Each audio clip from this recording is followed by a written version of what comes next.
Yo, yo, yo. All right, we are back in the kitchen cooking up another episode of this kind of trainer riff. And today we're going to talk about why does fitness fail? Why does fitness fail us? Why do we fail fitness, etc.? Why do we fall off the wagon, the horse? Why is this so damn hard to stay consistent with, okay? And this is a loaded one that I'm going to try to kind of simplify, but then go into some of the variables to kind of show why this is such a complicated thing to figure out. But being a personal trainer for almost 14 years now, I have somewhat of an idea and somewhat of a way to help kind of stack chips in the favor for us and whatnot. So the first thing that I always tell people, and I've told this with newish trainers and stuff like that, whether this is falling off fitness or having clients drop off, whatever. And generally how I simplify this is their expectations and the reality of the situation, the reality of their life, the reality of what's going on are not running parallel with one another, okay? So meaning one or both of those are off, okay? So just from right there's two sides of the equation. Is this an expectation issue? And I've seen this. I've had clients, and I've seen with online clients, they're like, I only lost 4 pounds this week, I suck or whatever. And it's like, what are you talking about? So that one's very obvious and glaring that it's like, dude, that's wonderful. Unless you're like 9,000 pounds, but 4 pounds is pretty good. And I shit you not, I have heard this, I've seen this, whatever. So for them, their expectations off. So for that individual, again, just given that very specific thing, you probably need to have a discussion with them and try to kind of ponder and jump inside their brain and kind of figure out what's going on. Why is your expectation? And some of it's probably because what they see on TV, here on social media, et cetera, and that has been an uphill battle. And I talked about it in my last video. It sucks because we've all kind of done this. If you do fitness marketing, it's so fucking annoying because what works well is like, I got the secret over here. I got the secret, the fast results and the magic and blah, blah, blah, blah, blah. And you put it behind a paywall, and it's so fucking annoying. And it's so annoying because I'm trying to fight the good fight, but that stuff works. You want to see the transformations. You want to see this, you want to see that.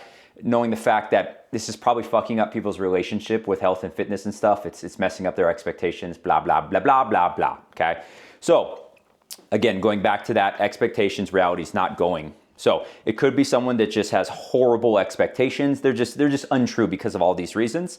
And that takes time, dude. And you need to build, rapport and trust and honesty, whatever, with that individual and kind of chip away with it. And I think, shedding light on other things as well too would help. Meaning, again, if that's weight, weight is their sole metric. I try to focus on other things as well and highlight so many other amazing benefits of staying healthy, working out, staying fit, etc. Or let's see the other side of the coin.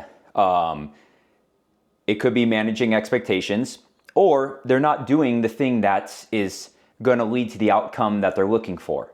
They're falling off they're not showing up to the gym. They're not doing this. They're not doing that, which again, still kind of comes back to expectations and reality. So if you're having a client that's having a hard time with adherence, so they're just not showing up. So that's not why. Again, I still think it comes to expectations, but their expectation might have been like, I'll make it work. I'll figure out 3 days a week. I'll do this, I'll do that. Which again, that still isn't a wrong expectation. For most of us, we're freaking busy. We have so many things going on in our life, all right? So just thinking that we're willy-nilly gonna figure out time to plug in gym time and stuff like that, again, is not realistic. So they need to manage those expectations and be like, hey, Jim, hey, Susie, or whatever. I know this is how you thought, but let's sit down, let's look at your calendar, let's go through it, let's plug things in. Again, try to lock them in a bit more, try to increase that accountability a bit more to get them to show up because they're not even showing up. So again, to get to the outcome that they're looking for, and their expectations might be correct. So meaning there might be, all right, I want to lose a pound a week, blah, blah, blah, but they're not doing the work to get there, okay? Which again, I still think is an expectation thing.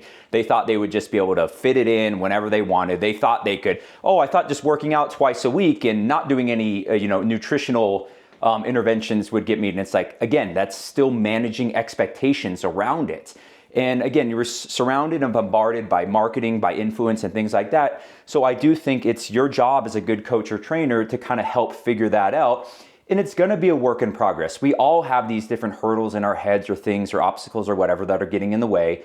And again, we all have these, my expectations around fitness are probably good and realistic. But I've been doing this for so fucking long at this point. There's other aspects in my life that are probably really, really jacked up, which again, just makes things headaches and it puts hurdles in the way, from actually getting the outcome because of said expectation or whatever. So yes, so managing expectations is going to be such a huge one. And then another one that like I bring up ad nauseum at this point in time, so I hate beating a dead horse or being a broken record, but you know, attaching more value. You need to attach value to this. Like you have to, because it takes so much time. You know how much time it takes? It's forever. It's forever. And this is what I tell all my clients. I'm like, this never ends. This never ends. There's no, I remember I think it was my client's husband, and they were doing some dieting thing, whatever. And she told me, he said, like, I can't wait to go back to how I was eating. And I was like, what the fuck? There's no back. What are you talking about? There's no back. There's no back. This is forever. So you need to make it sustainable. Again, it's like people think they're going to be able to just suffer through this and then it's just done. There's not this finish line. You sprint finish line and then it's done. Like the goalpost just keeps moving forever and ever and ever and ever and ever. So you need to make sure, again, it's long-term sustainable. And circling back to managing expectations, you have to do a good job with it because, again, it just is a journey for the rest of your fucking life, dude. And then another thing, and again, these are riffs. I'm jumping all over the place. And the goal with these is just hopefully whoever watches this, all two of you, you gather some sort of nuggets while I'm jumping around because I have ADHD and I go crazy. But yes, managing expectations is so big. I actually, just random kind of example of this is a couple of years ago, I worked at a gym where I had some of my own private clients, and then I would take some clients from the gym if I had time and wanted to, and somewhat to appease them or whatever. And what I hated most about doing that, besides getting peanuts for that, is I wasn't in the consult.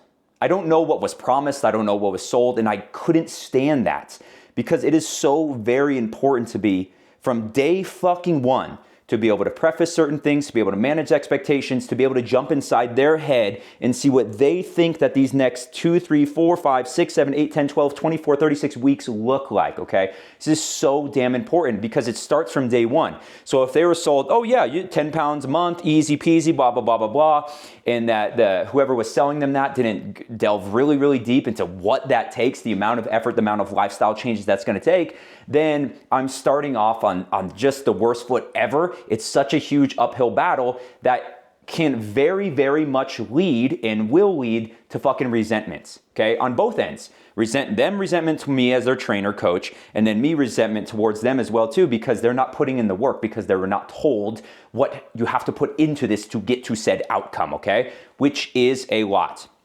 So I'm already at, what are we at here?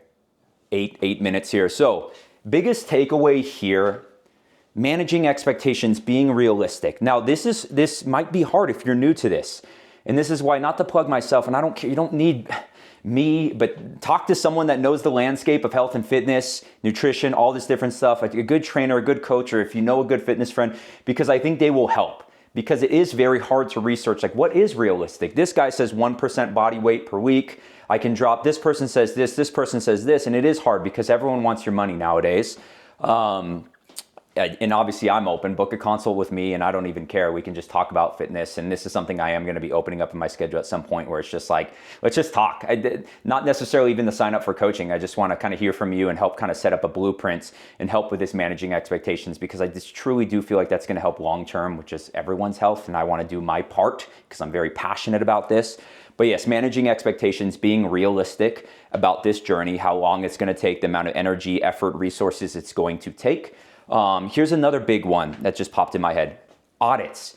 You need to do, daily, weekly, monthly audits. This is something I'm really good with my own coaching, even more specifically in person, online. I'm getting better at it and I'm always trying to get better, but we need to audit. Like every single week with one of my clients, I'm checking, how you feeling, man? And this is physically, spiritually, mentally, blah, blah, blah, blah, blah, insert whatever. How are things going? How are you feeling? Encouraged, discouraged? What different speed bumps and hurdles and rakes that are popping up in your face have popped up through these last few weeks, months, and whatnot? How are you feeling going into this week? Where do you feel like are obstacles? What do you think you need work in? And then you try to kind of interject on how you can help with that, okay?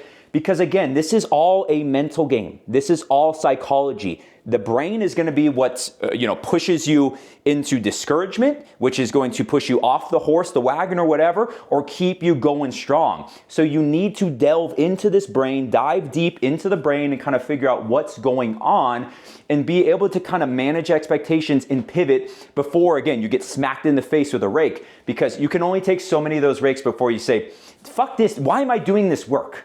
Why am I doing this work? I'm not seeing the outcome I'm looking for.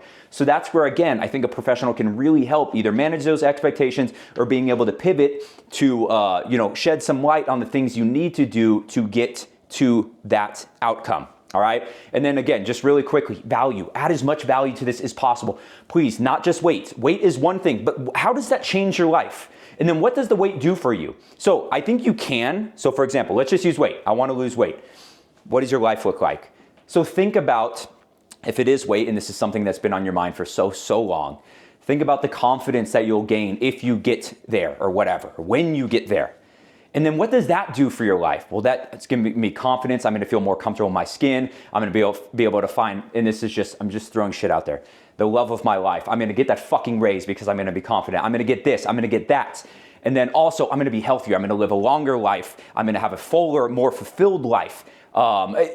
Add as much value to this as possible, because there's going to be so many days that you don't want to, and you have to go back to that.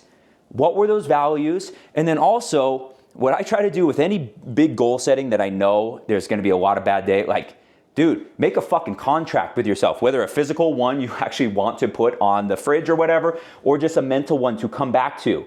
During those hard times, when you're fucking tired, when it's dark, when it's cold, when it's whatever, what is going to push you out of that to do the work to get to the outcome, okay? Really think about that. All right, I'm done. 12 minutes. Like, comment, subscribe. Any other riffs that you want to hear. I'm going to try to keep these going. So essentially what I do is I go for a walk. Sometimes I have a podcast in, and more times than not, they'll say something on the podcast, and then it'll just have my brain going. And then I'll pause, and I'll literally walk for like 30 minutes, and I'm just talking to myself because I'm a fucking weirdo. So anyway, if there's any topics you want me to cover, please let me know in the comments below. Like, subscribe, do all that shit, and have a great day.